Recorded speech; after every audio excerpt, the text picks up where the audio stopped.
Before we get into all the action from Shanghai, let's take a quick look back at the second race of the season in Japan. After a successful opening race in Inje, Korea, the 2014 ASLMS Series continued with 3 hours of action-packed drama at Fuji International Speedway. As ever, there was a close-fought battle in the LMP2 category between reigning champions Oak Racing Team Total and Eurasia Motorsport.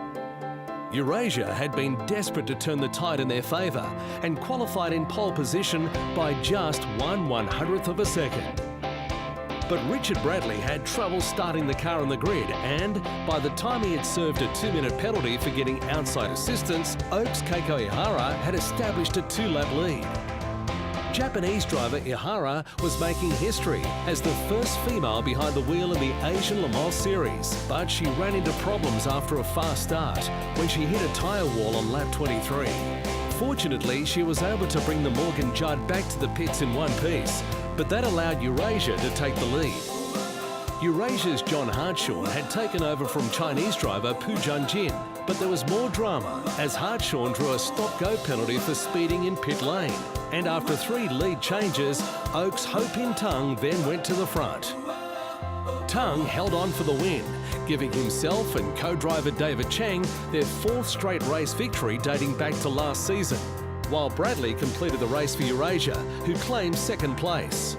Meanwhile, in the CN class, Team Avalon Formula's Dennis Lian started aggressively and led in the early part of the race. But Kraft Bamboo Racing held on well through Samson Chan, and the 2 cars battled throughout the first half of the race.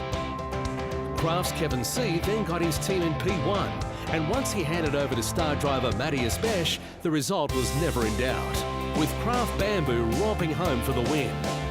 As in the season opener in Korea, the GT category saw fierce competition throughout, with all Team 3 AAI cars swapping positions. The number 91 car soon moved up into P1, though the number 90 SLS AMG took the category lead later in the race. But the Mercedes suffered some technical issues in the final half hour of the race, which allowed number 91's Tatsuya Tanigwa to claim the win, with the number 92 car in second. Meanwhile, the GTAM class was won by Emperor Racing's number 11 Lamborghini Gallardo.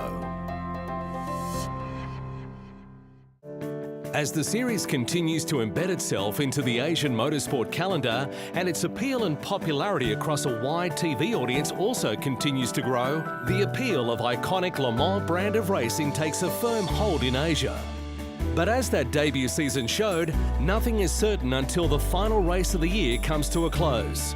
Let's catch up with Mark Thomas, team management and drivers, and to get their thoughts on the season so far. I think if we look back at where we are with the season so far, we're pretty much in line with where we were in expectations. On the communication front, we've now established a great production for TV, and our distribution has been expanded on TV to not only include a pan-Asian distribution, but also now we can be seen around the world in Europe, America, and the Middle East as well. Well, I think this season's been going really good. Right off the bat, we've won the first 2 races, so it can't really get any better than that. It's nice to have some competition. It's always fun to have another car out there to play around with. Shanghai is a great circuit. It's a Formula 1 track. It's got a very long straight, over 1 mile over the back there. It's got that contrast of high-speed corners, fast straights, and very slow corners. This championship has a couple of new circuits this year, which is quite exciting. I mean, I've raced at Shanghai before. I raced here in 2008 in single-seaters. I really like the circuit, so I'm glad we're racing here. Comparison from the AsianLMS series in comparison to the American, like let's say the Tudor series or the Blancpain series in Europe, I think mainly is the number of starters, because the organization here is also quite professional. They know what to do. They have a lot of experience. The best thing about the ASLMS series for a team is it allows us to develop and become a world-class team. ASLMS is run just like European Le Mans or the WEC. A lot of the officials are the same, the rules are the same, the regulations are the same, and we're running with the same cars. Absolutely crucial that the championship continues to mandate that at least one driver from Asia Pacific is in ASLMS, because it's such a young market here. We need to make sure that we're providing the progression for the talent that's here. You know, there's huge populations here, but it's a very new sport. I think the best thing that ASLMS is actually doing for motorsports in Asia is the fact that you're bringing the whole Le Mans concept, the spirit of endurance racing, and it puts us, if anybody who inspires or aspires to go into Le Mans racing, Le Mans 24, definitely it's a great opportunity for us to do all that learning in Asia, and then hopefully one day we can take it to the Le Mans 24.